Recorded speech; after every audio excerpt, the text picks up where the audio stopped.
અમરેલી જિલ્લાના સુપ્રસિદ્ધ દાનેવધામ ચલાલા નગરપાલિકા દ્વારા શહેરના સર્વાંગી વિકાસ માટેનું બજેટ રજૂ કરવામાં આવ્યું છે।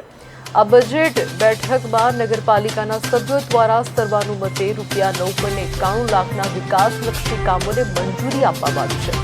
જેમાં મુખ્યત્વે રોડ, રસ્તા અને પાણીની સુવિધાઓ પર ભાર મૂકવામાં આવ્યો। આ સાથે જ ધારી બગસરાના ધારાસભ્ય જેવી કાકડિયાના સક્રિય માર્ગદર્શન અને પ્રયાસોથી ગુજરાત સરકાર દ્વારા ચલાલા શહેરના રોડ રસ્તાના કામો માટે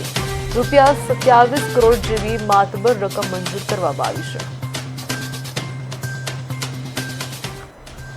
આજે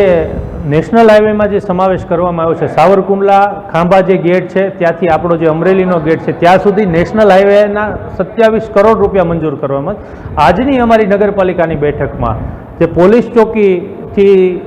ધારી રોડ ફાટક છે એને પણ ડેવલપિંગ કરી નવીનીકરણ કરવા માટે ચલાલા નગરપાલિકાએ પણ એના માટે સ્પેશિયલ ગ્રાન્ટ ફાળવી છે અને જે સાઈડમાં આજે લોકો કચરો નાખી રહ્યા છે ત્યાં બ્લોક થાય અને સુવિધાયુક્ત લોકોને રોડ મળી રહે અને શહેરમાં ગંદકી દૂર થાય એ માટે પણ આજે ગ્રાન્ટ ફાળવી એના માટે પણ જોગવાઈ